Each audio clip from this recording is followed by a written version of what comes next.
It was a Saturday morning when pounding fists on my garage door jolted me awake, followed by the shrill voice of our HOA president, Karen, threatening to call the cops. I rolled out of bed at 06:30, muscle memory from 23 years of military service still dictating my internal clock. The coffee was brewing, the morning sun filtering through my kitchen blinds, in that peaceful way that made civilian life feel like a gift. Then came the hammering. Bang, bang, bang.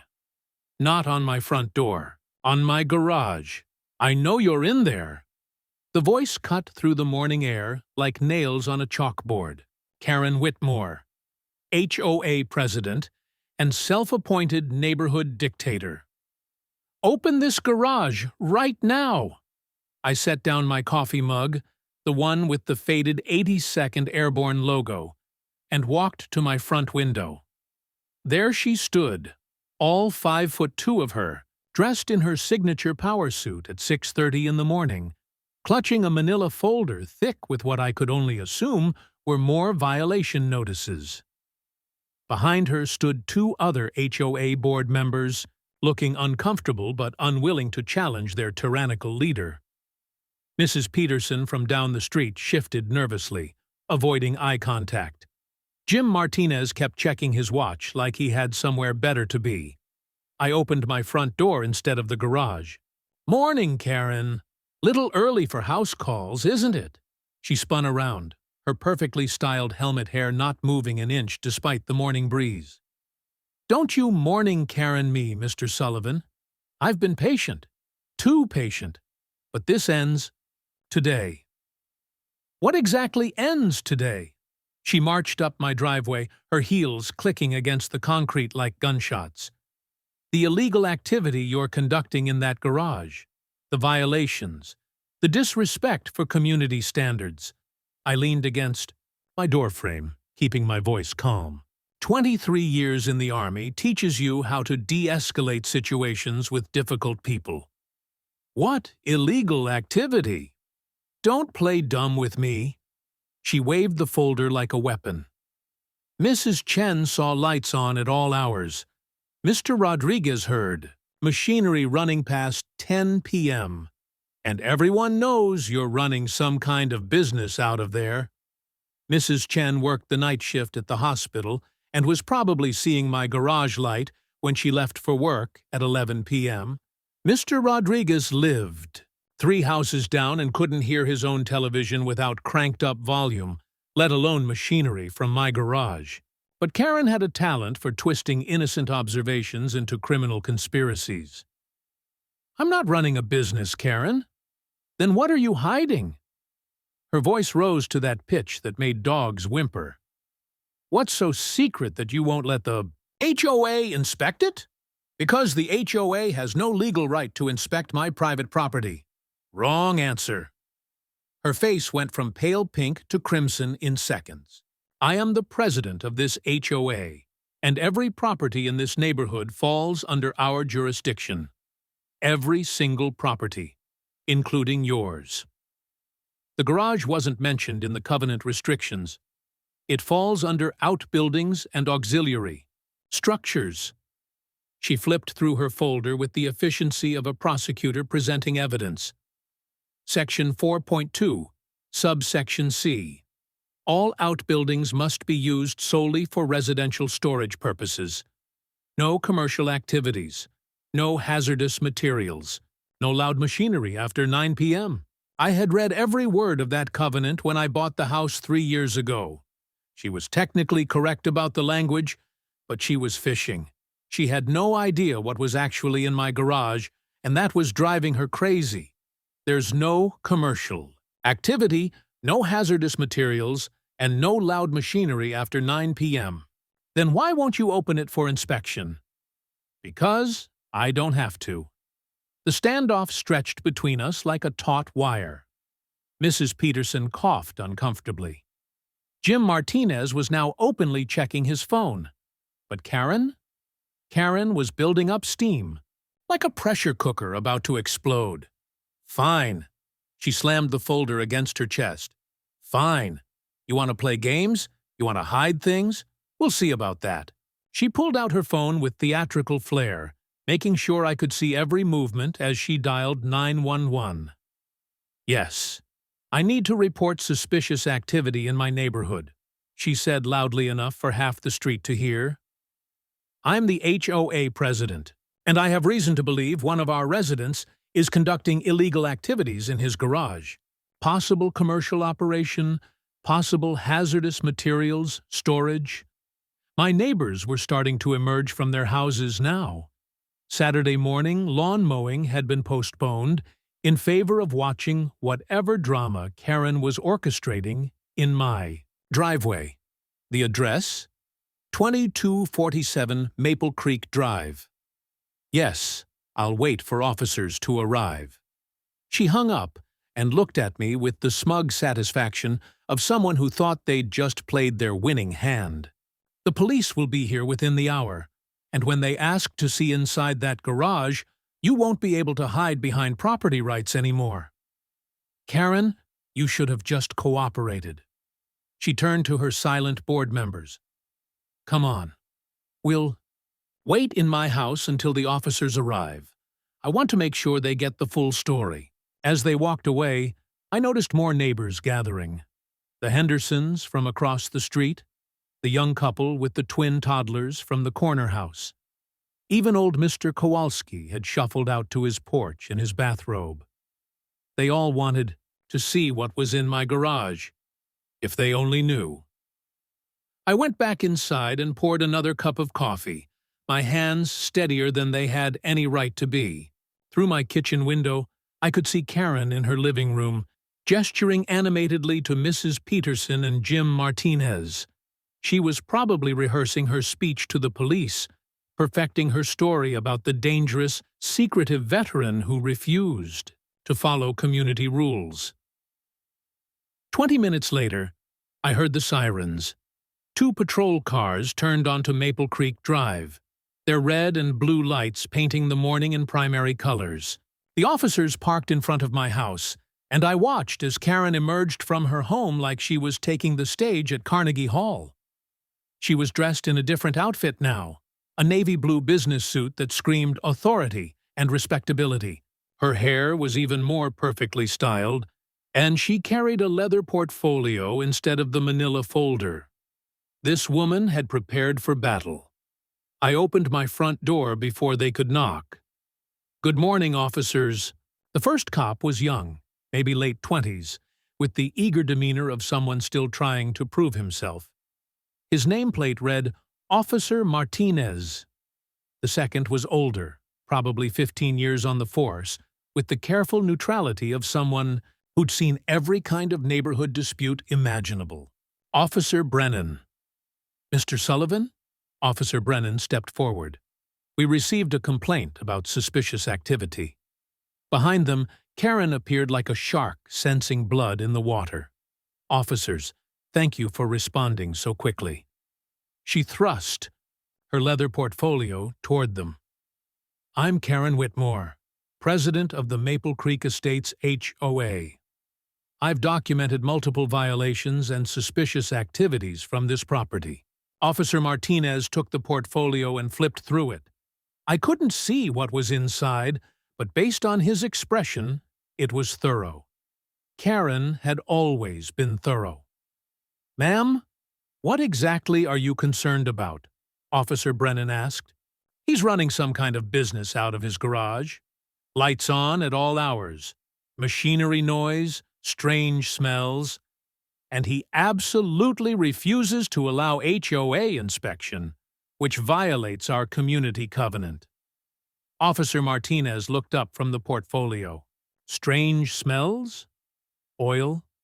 Gasoline? Chemicals? Karen was improvising now, and I could hear the desperation creeping into her voice. "Who knows what he's storing in there? It could be dangerous to the entire neighborhood." Both officers looked at me. The moment of truth had arrived faster than I'd expected. "Mr. Sullivan, would you be willing to show us what's in your garage?" I looked at Karen's triumphant expression, then at the growing crowd of neighbors, then at the two officers who were just trying to do their jobs. Of course. For the first time since this whole thing started, Karen looked uncertain. I walked to my garage, pulled out my keys, and unlocked the side door. Then I hit the button for the main garage door, and it began its slow mechanical climb. Sunlight flooded in, illuminating everything inside. And that's when Officer Brennan went completely still. "Is that?" he whispered. "Holy shit," Officer Martinez breathed, then immediately caught himself. "Sorry, sir. I mean, is that what—" "I think it is." Karen pushed between them, squinting into the garage, and I watched her face transform from triumph to confusion, to something that looked like terror. Because sitting in my garage, covered in 3 years of dust, but still unmistakably magnificent, was a 1943 Willys MB military Jeep. Not a replica, not a restored civilian version. The real thing, complete with its original olive drab paint, unit markings from the 82nd Airborne Division, and bullet holes in the passenger door that I'd never had the heart to fill. Officer Brennan stepped forward slowly, like he was approaching something sacred. "Sir, is this—" "Combat veteran," I said quietly. "Normandy to Berlin." Both officers removed their hats. "And Karen?" Karen just stood there with her mouth open, finally understanding that she'd kicked a hornet's nest she never should have disturbed. The war was just beginning. Before this war with Karen, I had built my life around peace, discipline, and memories. Locked inside that garage, the Jeep wasn't just a vehicle, it was a time machine. Every morning, when I unlocked that garage, I was transported back to the mud of Normandy, the frozen forests of Belgium, the rubble-strewn streets of Berlin. I could smell the diesel fuel, hear the rattle of small arms fire, feel the weight of responsibility for the men who depended on me to get them home alive. Staff Sergeant Michael Sullivan, 82nd Airborne Division, 505th Parachute Infantry Regiment. That's who I used to be. For 23 years, that identity defined everything about me. Where I slept, what I ate, how I thought, who lived, and who died. The transition to civilian life hadn't been easy. Nobody tells you about the silence. After decades of barracks noise, radio chatter, and the constant hum of military machinery, suburban quiet feels like sensory deprivation. The first year in this house, I slept with a white noise machine just to feel normal. Nobody tells you about the purposelessness either. In the Army, every day had a mission. Objectives to accomplish, men to train, problems to solve. In civilian life, you wake up and— what? Mow the lawn? Watch television? The freedom everyone talks about feels more like drifting. That's why the garage became my sanctuary. I'd purchased the Jeep from a military surplus auction in 2018, just after retirement. The seller was the son of a World War II veteran who'd somehow managed to acquire it legally after the war. It wasn't my original Jeep. That one was probably scrap metal in some European junkyard, but it was the same model, same year, same configuration. When I first saw it, my hands started shaking. The bullet holes in the passenger door weren't decorative. They were real, punched through the metal by German machine gun fire sometime in the winter of 1944. You could trace the trajectory with your finger, imagining the moment when someone's son, someone's father, sat in that seat while death whistled past his ear. I spent 2 years restoring it, not to showroom condition, but to functional authenticity. Every bolt, every wire, every piece of canvas was either original or painstakingly researched reproduction. The work gave me purpose again. the same focused intensity I'd felt when lives depended on getting details exactly right. By day, I became the quiet neighbor who kept his lawn trimmed, his driveway clear, and his opinions to himself. I volunteered at the VA hospital on Tuesday mornings, helped elderly neighbors with their groceries, and attended exactly enough community events to be polite, but not social. By night, I worked on the Jeep. The garage smelled like motor oil and memories. I had a small workbench, basic tools, and a radio that could pick up oldies stations. Sometimes I'd sit in the driver's seat with my eyes closed, running my hands over the steering wheel, trying to connect with the ghosts of men who'd occupied this same space 70 years ago. I wasn't hiding from the world. I was just trying to find my place in it. Then Karen Whitmore moved in next door. At first, she seemed harmless enough. A recent divorcee in her early 50s who'd downsized from a larger house across town. She was friendly, organized, and immediately volunteered for every HOA committee that would have her. Within 6 months, she was HOA president. The transformation was swift and absolute. The woman who'd brought me cookies as a welcome gift became a tyrant who measured grass height with a ruler. It started small. A polite note about my garbage cans being visible from the street. They were in my driveway, exactly where the sanitation company required them. A friendly reminder about the community guidelines regarding decorative flags. I flew a small American flag on my porch, which was specifically permitted in the covenant. When polite notes didn't work, she escalated to official HOA violations. The first citation claimed my lawn was inconsistent with community standards. I measured it myself, exactly 2.5 inches, well within the 2 to 4 inch range specified in the guidelines. When I appealed the citation with photographic evidence and measurements, she claimed my measuring technique was flawed. The second citation was for unauthorized modifications to exterior architecture. My crime? Installing a small motion sensor light by my front door after a series of package thefts in the neighborhood. The light was white, matched my house trim, and improved security for everyone on the block. Karen demanded I remove it because I hadn't submitted architectural modification paperwork in advance. The third citation was for excessive noise during quiet hours.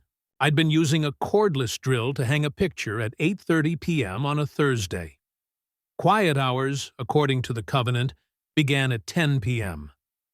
That's when I realized this wasn't about community standards or property values.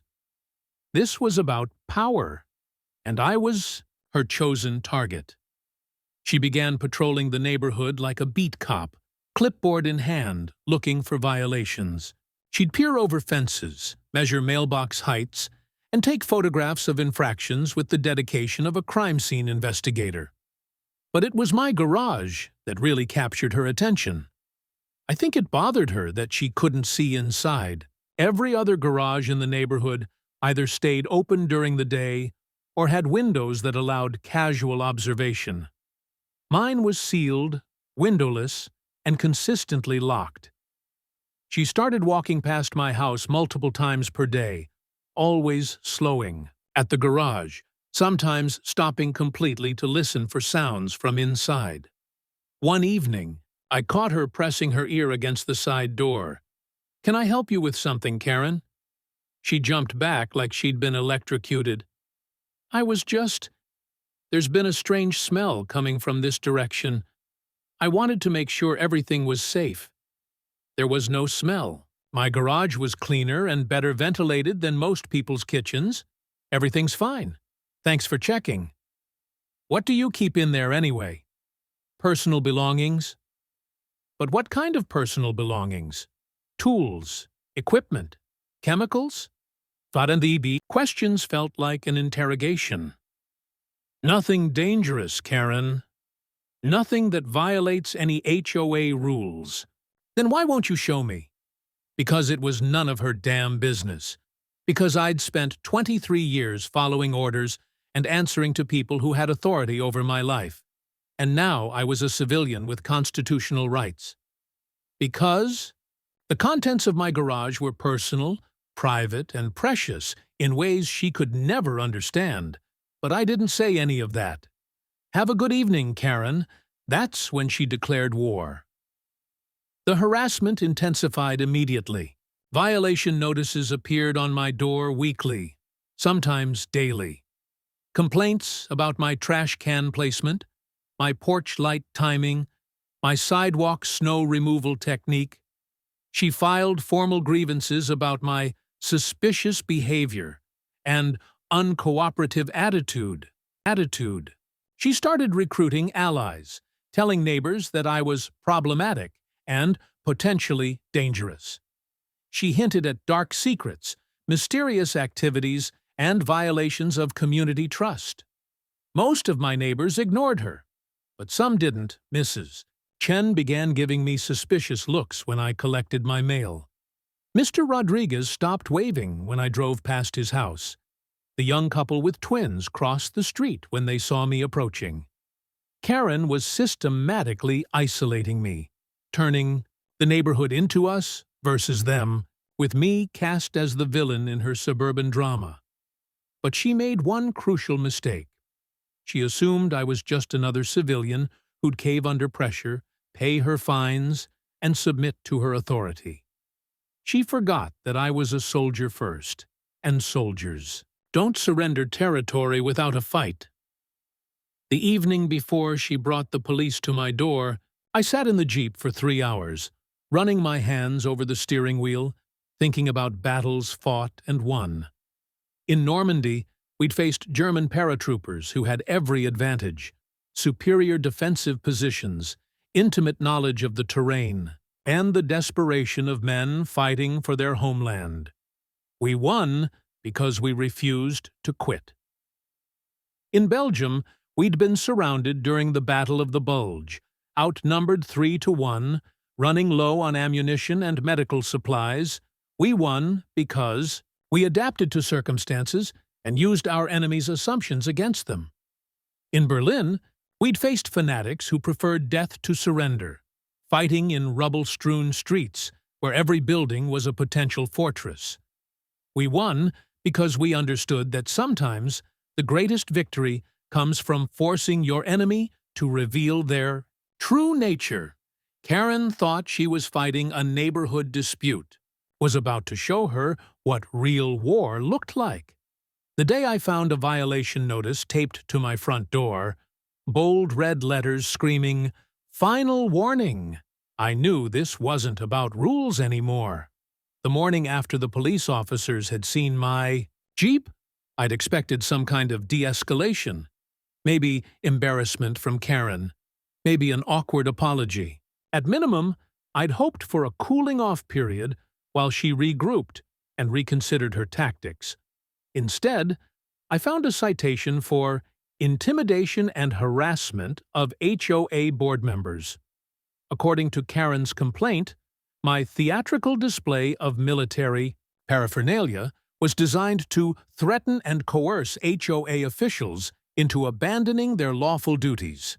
She claimed that revealing my Jeep in the presence of police officers was psychological warfare, intended to circumvent proper HOA procedures. The woman had balls, I'll give her that. The citation came with a $500 fine and a demand that I remove all military-themed items from my property within 30 days. This included my American flag, a small Marine Corps decal on my mailbox from my son, who was currently deployed in Afghanistan, and, somehow, the Jeep itself. She'd actually found a way to weaponize my military service against me. I was studying the citation over my morning coffee when my phone rang. The caller ID showed Brennan Michael. Officer Brennan from yesterday's garage incident. Mr. Sullivan? This is Officer Brennan. I hope you don't mind me calling. Not at all, officer. What can I do for you? Well, sir, I wanted to apologize for yesterday. Mrs. Whitmore, She painted a very different picture of the situation when she called it in. I figured as much. That's a beautiful Jeep, sir. My grandfather served with the 82nd in World War II. He would have loved to see it. Your grandfather has an open invitation any time he wants to visit. There was a pause. Actually, sir, that's part of why I'm calling. Mrs. Whitmore filed a complaint about yesterday's incident. She's claiming that you somehow manipulated the situation to avoid legitimate HOA enforcement. Manipulated how? She says you knew we were veterans and deliberately displayed military items to gain sympathy and avoid proper inspection of potentially illegal activities. I set down my coffee cup before I crushed it in my hand. Officer Brennan, I opened. My garage door. That's all I did. I know, sir, and my report reflects exactly what happened. But she's persistent. She's filed multiple complaints with the department, demanding a full investigation of your property. For what? Everything she can think of. Zoning violations, fire code violations, environmental hazards. She's even suggested we bring in the fire marshal to inspect for illegal chemical storage. This was escalation beyond anything I'd anticipated. Karen wasn't just harassing me through HOA channels anymore. She was trying to weaponize every government agency she could think of. Officer Brennan, I appreciate the heads up. Sir, if I may, that woman is trouble. She's called us 6 times this week about various neighbors. Noise complaints, parking violations, suspicious activity reports. Half the calls are frivolous, but we have to respond to every one. After hanging up, I walked outside to check my mail and found 3 more violation notices waiting for me. Violation number 1. Unauthorized vehicle storage. The Jeep was classified as a commercial vehicle due to its military origin and therefore prohibited from residential garage storage. Violation 322. 2 fire hazard. Gasoline storage. The jerry cans I used for the Jeep exceeded community guidelines for flammable materials. Violation number 3. Noise ordinance violation. My garage door opener was excessively loud during early morning and late evening hours. Each violation carried a $100 fine and a threat of legal action if not remedied within 14 days. I was standing in my driveway, reading these citations and calculating that Karen had just hit me with $800 in fines, when Mrs. Peterson approached from across the street. Michael? She looked nervous, glancing around like she was afraid of being seen talking to me. Can I ask you something? Of course. Is it true what Karen's saying about you running some kind of business out of your garage? No, it's not true. She showed us pictures at the last board meeting, said you had professional equipment, commercial-grade tools, evidence of customer traffic. Pictures. Karen had been taking photographs of my property without permission. Mrs. Peterson, I have basic automotive tools and a vintage military vehicle. That's all. She looked relieved, but still worried. Karen says you're dangerous, that you have weapons and chemicals, and she's gotten some people pretty scared. Do you think I'm dangerous? No. No, of course not.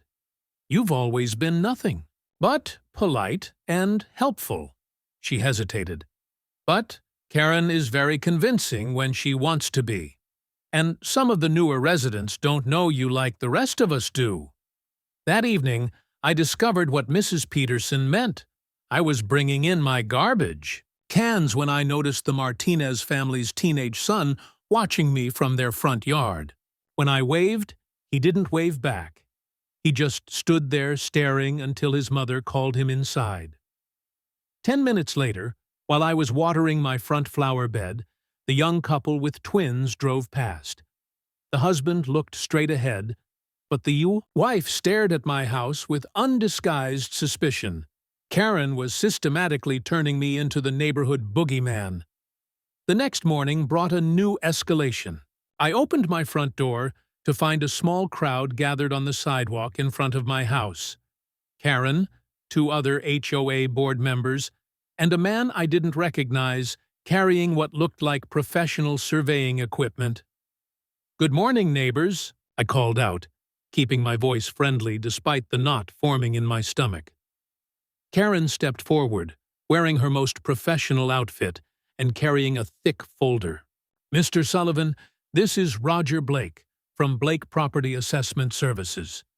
We're conducting a compliance survey of your property." "On whose authority?" HOA authority. Section 6.4 of the Covenant allows for professional assessment of properties suspected of violating community standards. I'd read Section 6.4 multiple times. It allowed for professional assessment only after a formal hearing and majority board vote. No such hearing had taken place. I'll need to see the board resolution authorizing this survey. Karen's smile never wavered. The resolution was passed at an emergency board meeting yesterday evening. What emergency? Multiple residents have expressed safety concerns about potential fire hazards, chemical storage, and zoning violations on your property. The board determined that immediate assessment was necessary to protect community welfare. She was getting better at this, creating paper trails, documenting everything, building a case that would be hard to challenge through official channels. I'd like to see the meeting minutes. They'll be available after the standard review and approval process, which could take weeks. The surveyor, Blake, stepped forward with the weary professionalism of someone who dealt with HOA disputes before. "Sir, this will just take about 30 minutes. We're looking at basic compliance issues. Setback measurements, building heights, drainage systems, nothing invasive." I looked at the small crowd that had gathered.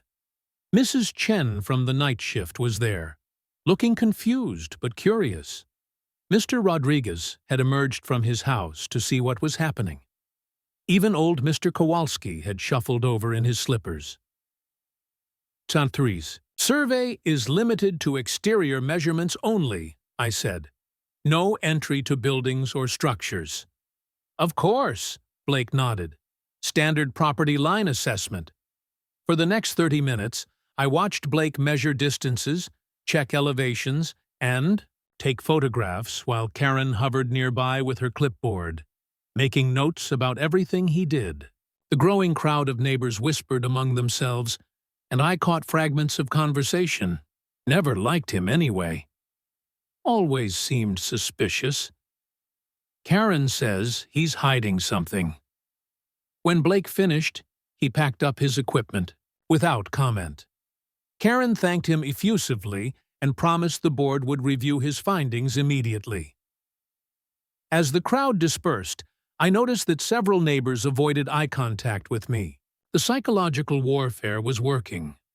Karen was successfully isolating me from the community, making me the outsider, the problem that needed to be solved. That afternoon, my son called from Afghanistan. "Dad, got your email about the HOA stuff. You okay?" "I'm fine, Tommy. Just dealing with a neighbor who's gotten a little carried away with her authority. Mom always said you'd end up in a war with your neighbors eventually.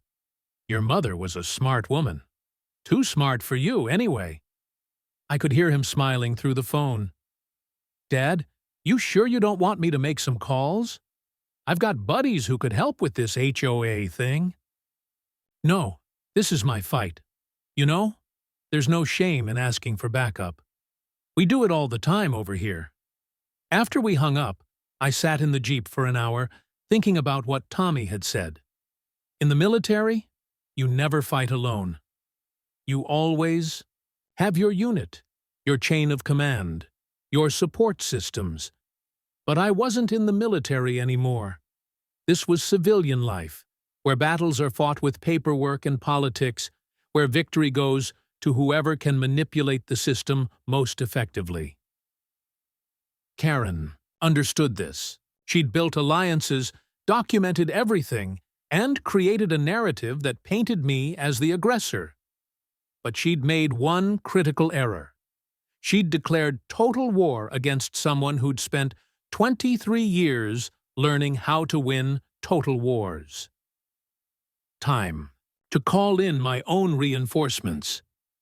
What Karen didn't know was that inside that garage stood a piece of history, one that even the police couldn't ignore.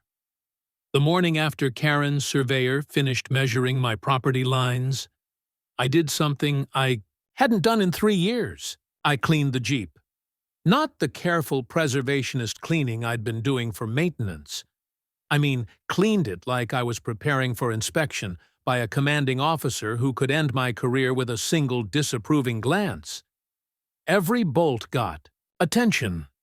Every surface was scrubbed, polished, or treated until it gleamed with the kind of military precision that made civilians stop and stare.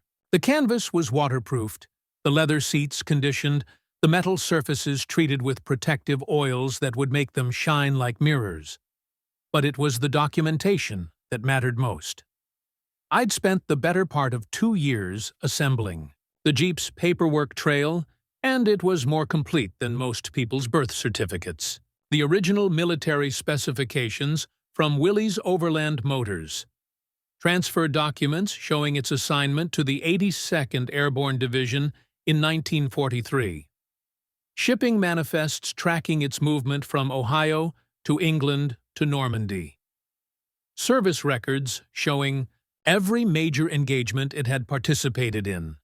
Operation Overlord, the liberation of Sainte-Mère-Église, the Ardennes Offensive, the crossing of the Rhine, the final push to Berlin, after-action reports mentioning its use as a command vehicle for field officers, coordinating artillery strikes and medical evacuations, and most importantly, the documentation proving its legal civilian ownership.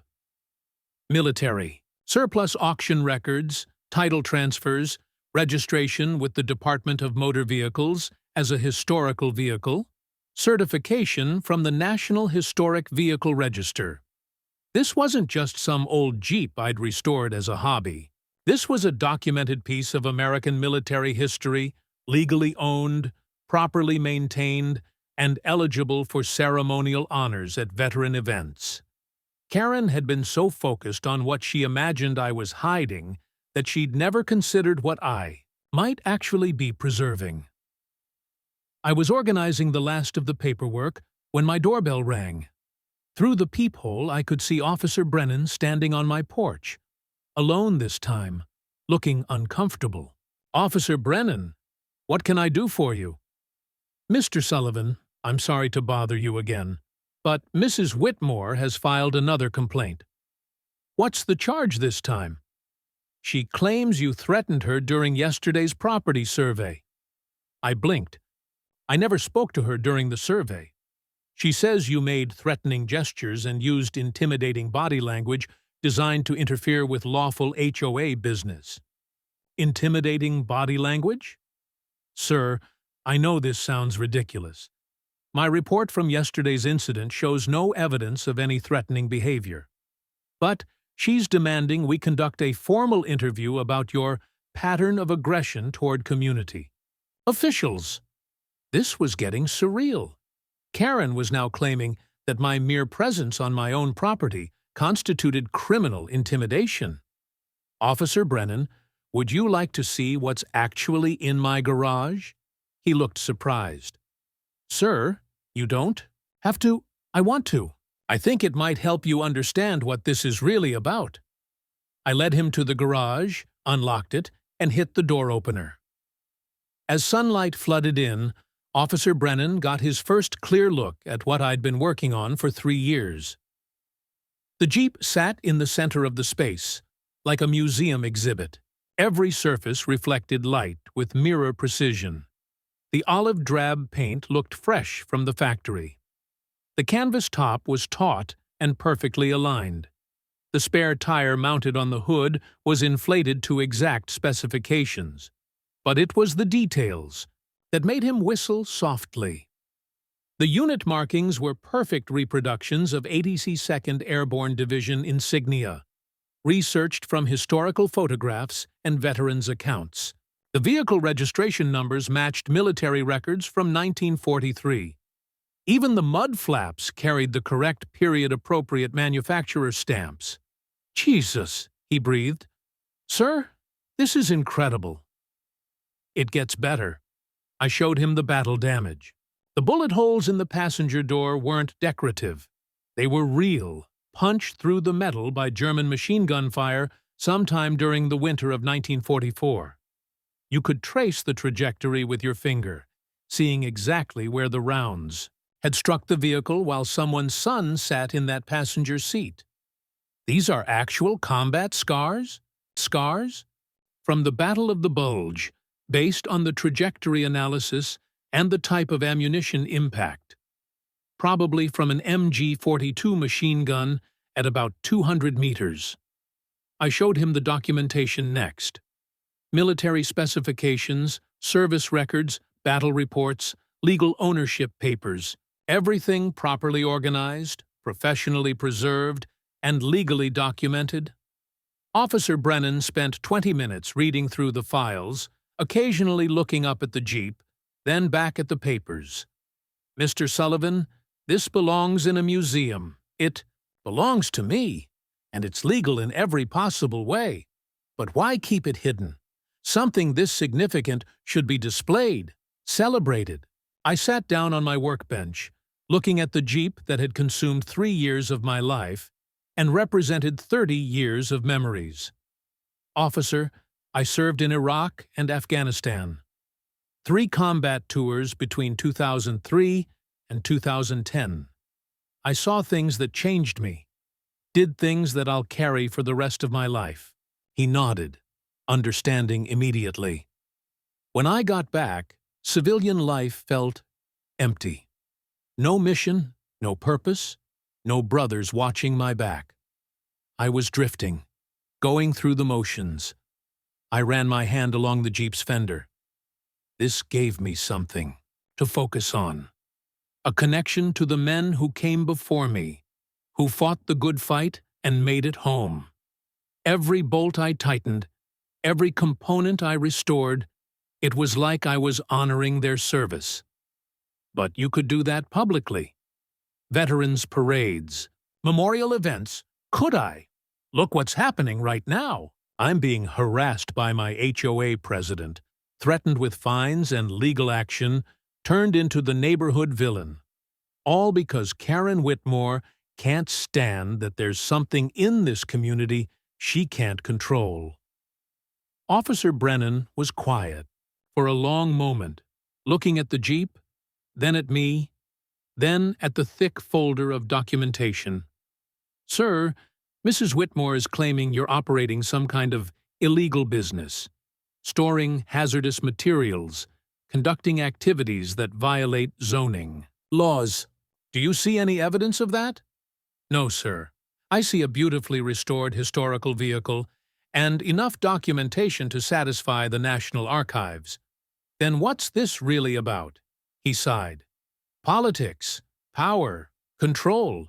Same Officer Brennan lingered in my garage long after the tour was over, his eyes never leaving the Jeep. He touched the hood lightly, as though it were a relic in a cathedral. "This isn't just metal," he said quietly. "It's a story." I nodded, but my mind was already racing ahead. Karen wasn't going to give up. The Jeep might have silenced her for a moment, but I knew her type. Every defeat only sharpened her hunger for control. "Officer," I asked, "off the record, do you believe me now?" He looked me straight in the eye. "Mr. Sullivan, I believed you from the start. But what you've shown me? This changes everything. If she pushes harder, you've got allies." That word, allies, hit me harder than I expected. For years, I'd lived without them. Civilian life strips you of the unit, the chain of command, the brotherhood. Suddenly, I realized I wasn't fighting this war alone anymore. The next morning, I noticed something unusual.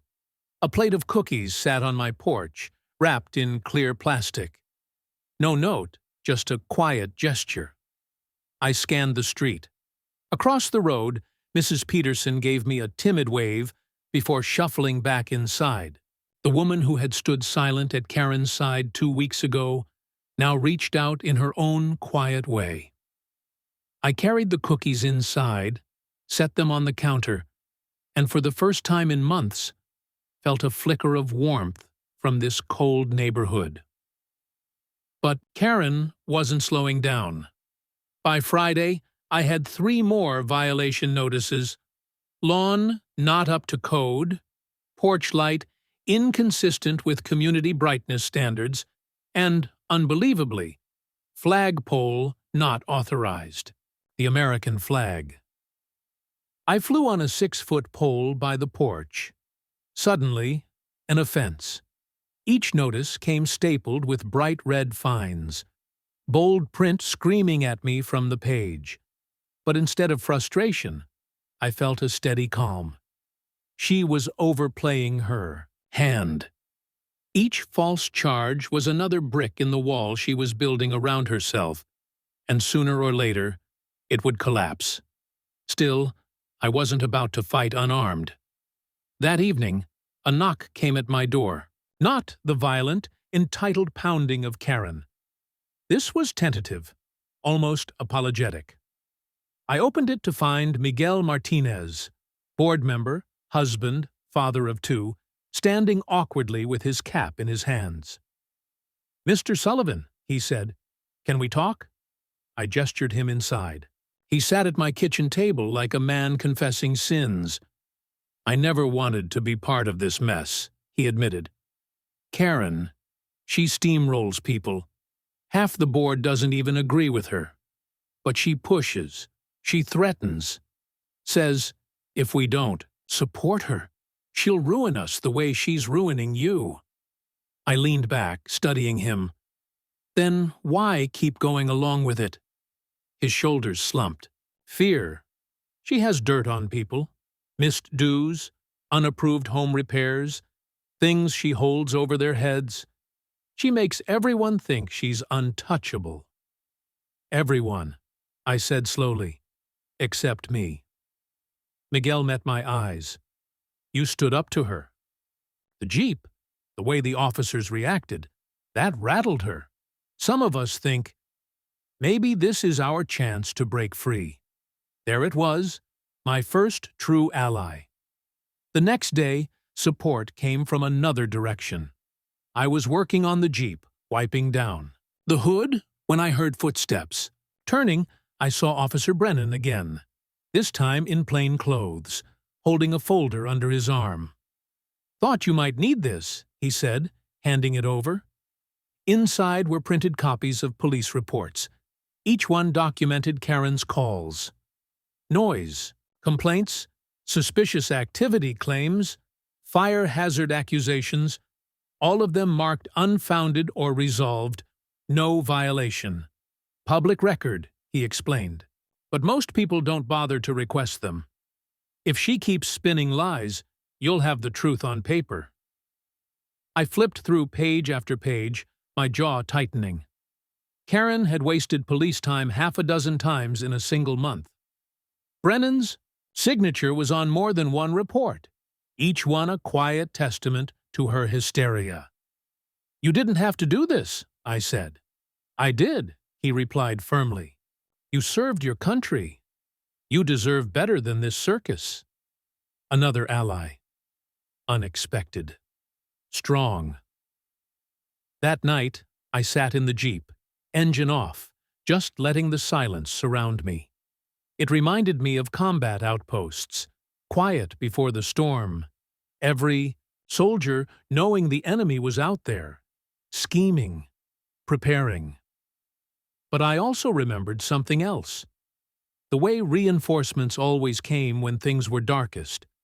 You never really fought alone, no matter how isolated you felt. Now, allies were forming. Around me again, Mrs. Peterson's quiet support, Miguel's confession, Brennan's truth. It wasn't an army, but it was enough to give me hope. Karen must have sensed the shift, because she struck back harder. Sunday morning, I woke to shouting outside. Stepping onto my porch, I saw Karen standing in my driveway, with a group of neighbors. She was waving photos, grainy, zoomed-in shots of my garage, my backyard, even through my kitchen window. "This is what he's hiding!" she yelled, her voice carrying down the street. "Machinery, chemicals, military, junk that puts us all in danger," the neighbors murmured uneasily. Some leaned closer to look at the photos. Others glanced at me with doubt. I didn't flinch. I walked calmly down the driveway, took the stack from her hand, and flipped through them. They showed nothing. A gas can, a tool bench, a tarp over the Jeep. Normal things, twisted by her narration. "Anyone who wants the truth," I said loudly, "can come to my garage right now. No lies, no spin. You'll see exactly what's inside." Karen's face went pale. "You can't. This isn't an authorized inspection." But the damage was done. A few neighbors stepped forward hesitantly. Mrs. Peterson, the Hendersons, even young David Kim. I opened the garage, sunlight spilling across the Jeep. Gasps rippled through the crowd. Not fear, but awe. Mrs. Peterson clasped her hands. "It's beautiful," the Henderson kids whispered. "Is that a real war Jeep?"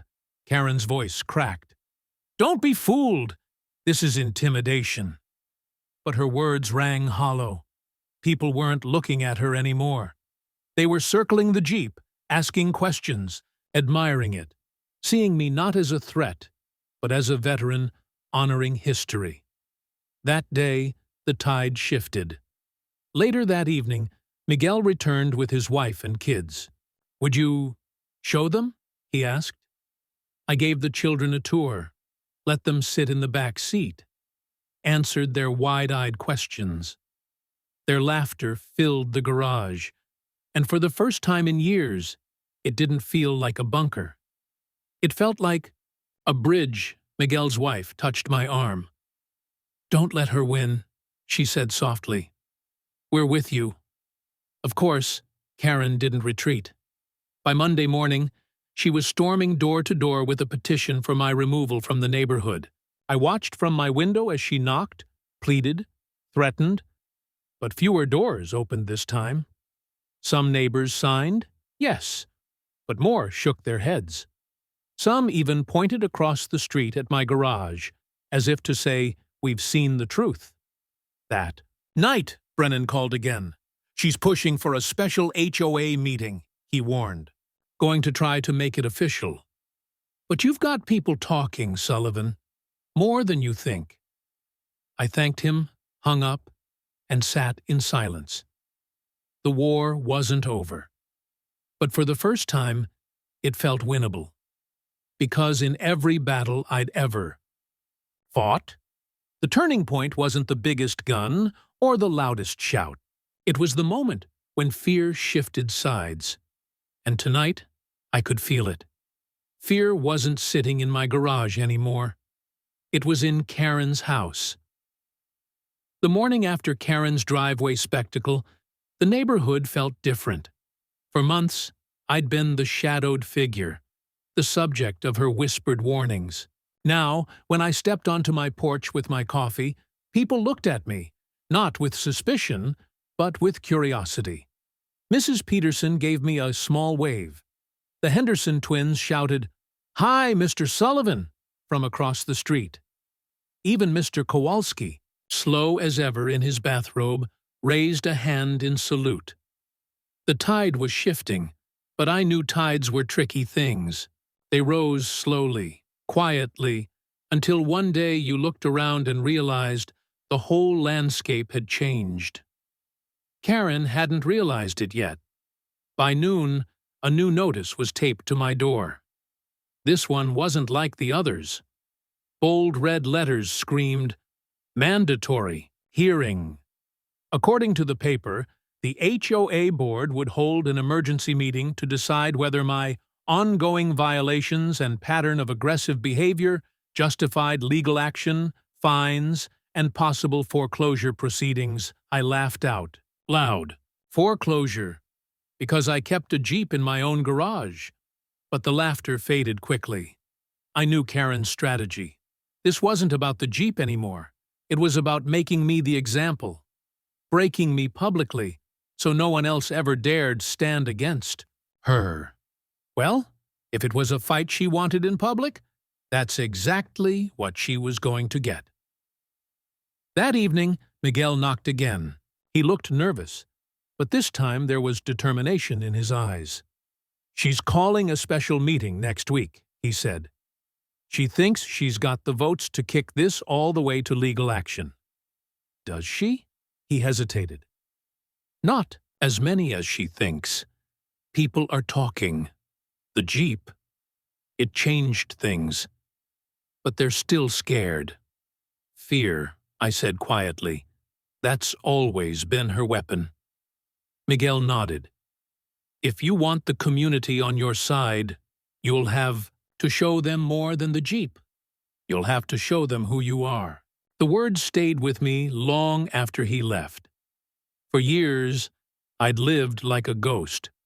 Civilian life had stripped me of rank, of command, of the mission that once defined me. I kept to myself because it was easier that way.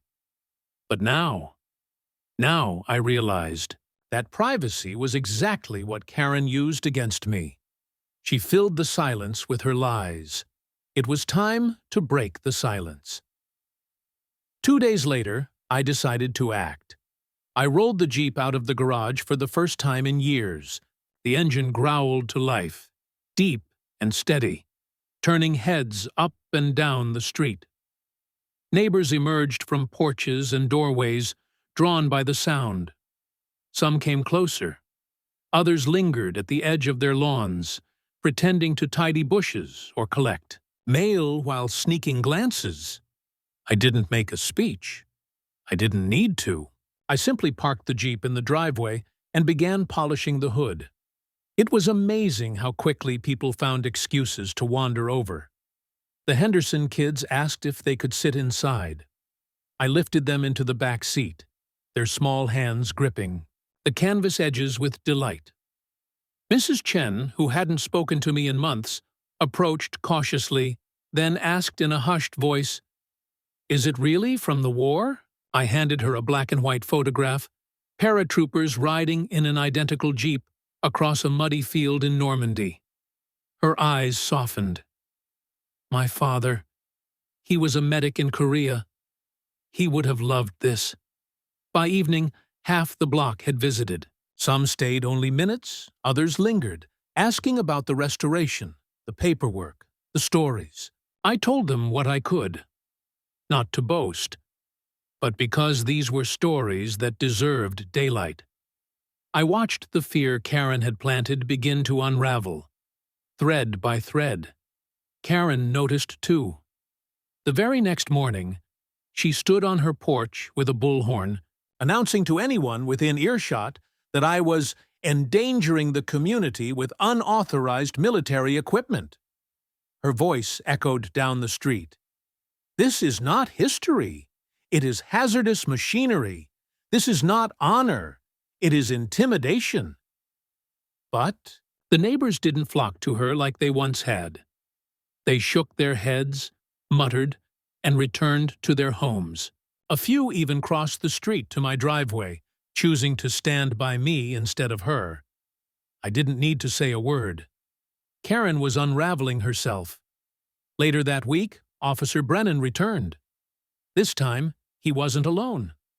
A man in his 70s stepped out of Brennan's car, silver hair combed neatly, a cane tapping softly against the pavement. "Mr. Sullivan," Brennan said, "this is my father, Daniel.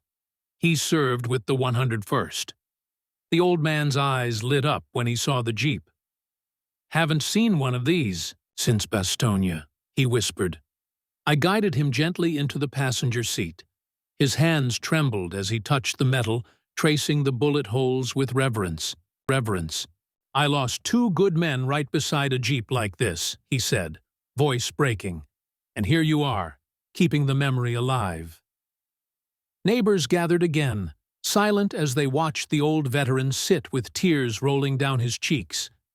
Even the Kufi, skeptical ones, Mrs. Chen, Mr. Rodriguez, stood with bowed heads. Karen appeared on her lawn, fists clenched, but for once she said nothing. That night, my phone buzzed with a message from Miguel. "Board is divided. Karen's losing ground fast. Meeting will decide everything." I stared at the screen, then at the Jeep outside, glistening under the porch light. For the first time, I felt ready. Not just to defend myself, but to stand for something bigger. Though days leading to the meeting turned the neighborhood into a battlefield without bullets. Karen went door to door, demanding signatures on her petition. But instead of open doors, she found resistance. Word of her lies was spreading. Copies of the IE police reports Brennan had given me circulated quietly among neighbors. Miguel whispered to me that Susan Walsh and David Kim, 2 board members who once stood with Karen, were preparing to break ranks. Each night, small groups stopped by my driveway to see the Jeep. Veterans, teenagers, parents with children. They came with questions, with stories of their own fathers and grandfathers. They didn't just see a machine. They saw a link to something greater than Karen's petty rules. I realized something profound. This wasn't just my fight anymore. The Jeep had become our symbol, a reminder that some battles are worth standing for, no matter how small the battlefield looks. On the eve of the meeting, Brennan called again. "Mr. Sullivan, tomorrow's it. Karen's pulling out all the stops. She's got a lawyer, and she's coming for blood. But I'll be there too, off duty, as a resident. And I won't be alone." "Who else?" I asked. "You'll see."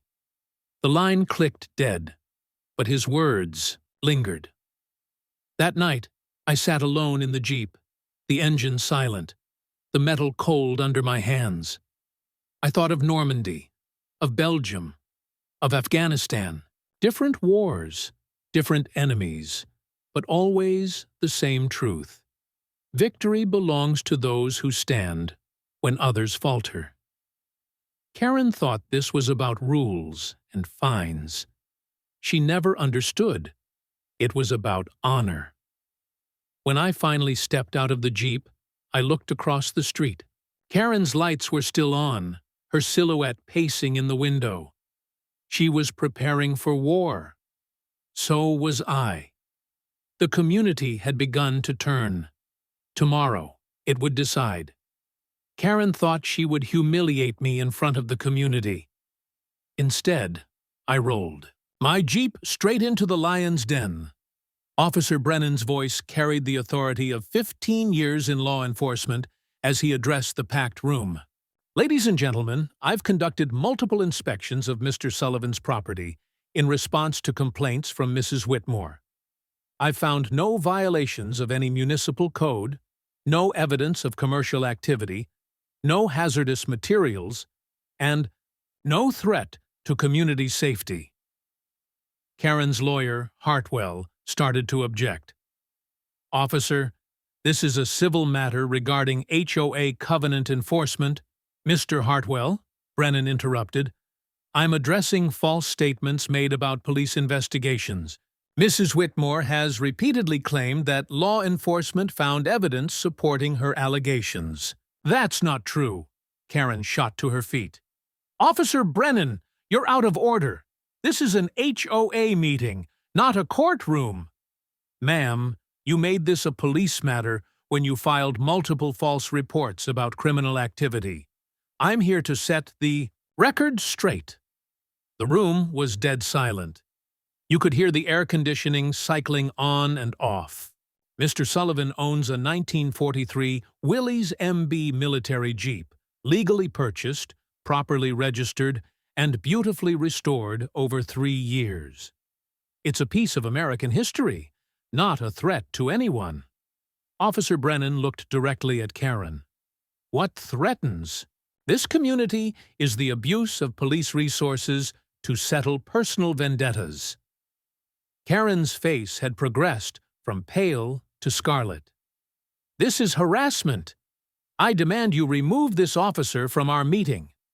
Ma'am, said Jim Martinez, speaking for the first time, Officer Brennan was invited to provide testimony relevant to tonight's discussion.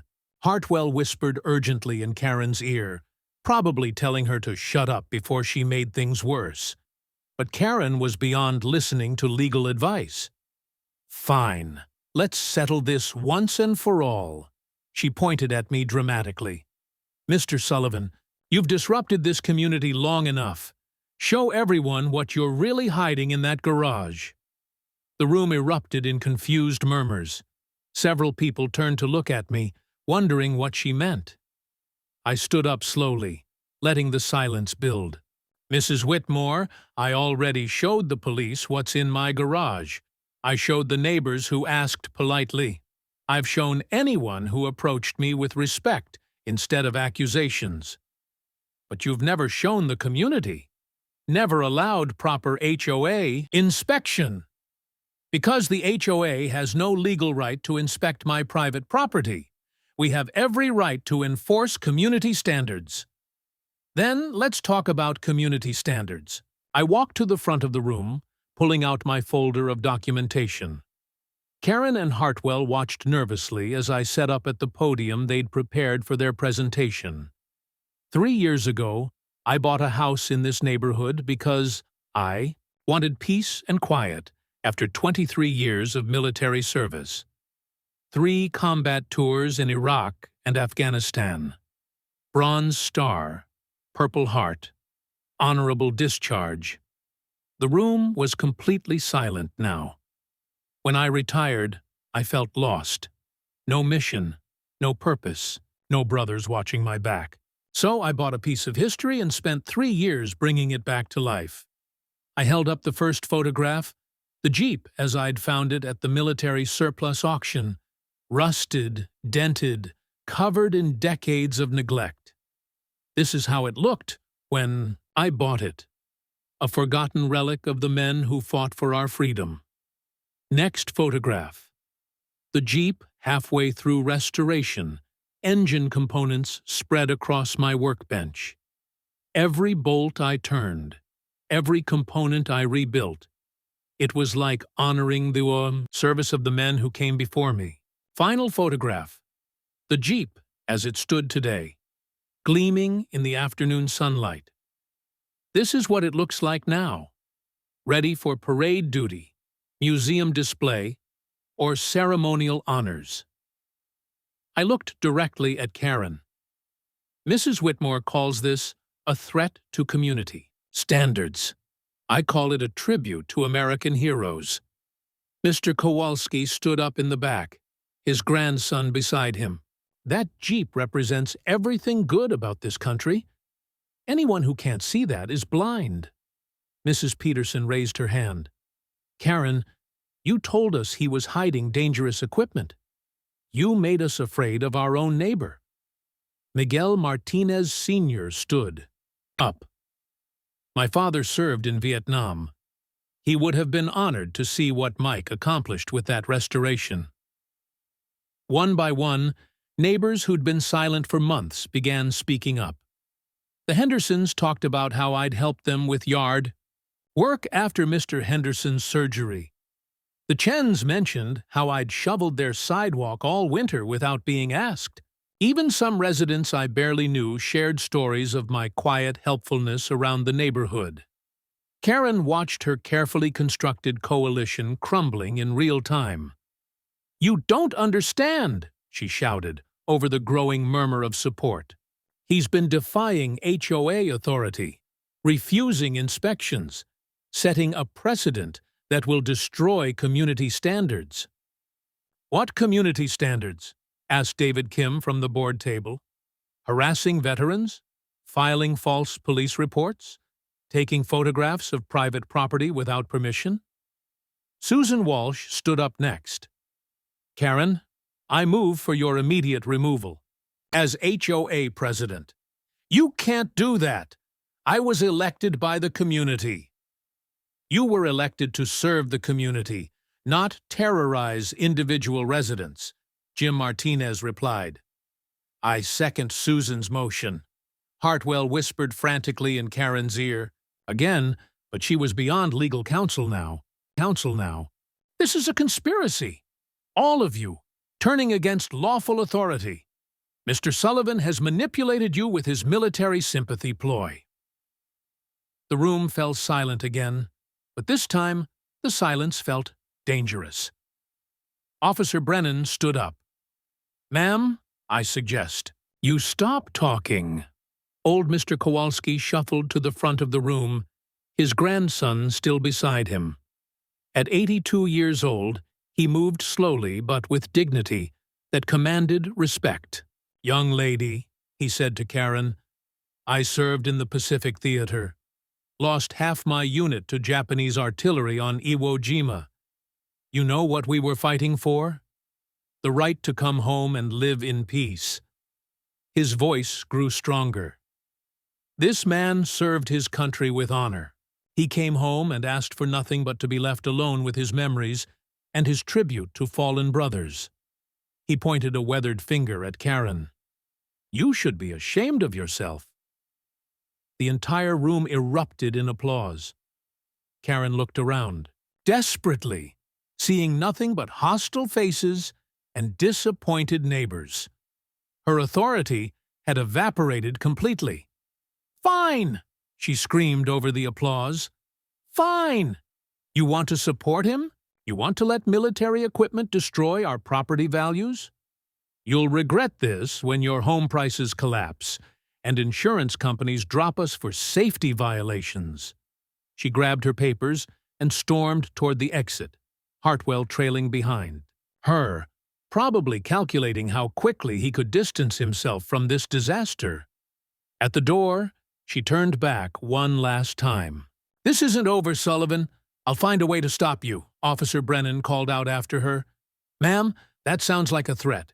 Would you like to rephrase that?" Karen fled without another word. Susan Walsh called for an official vote on her motion to remove Karen as HOA president. It passed unanimously, with only Karen's empty chair dissenting.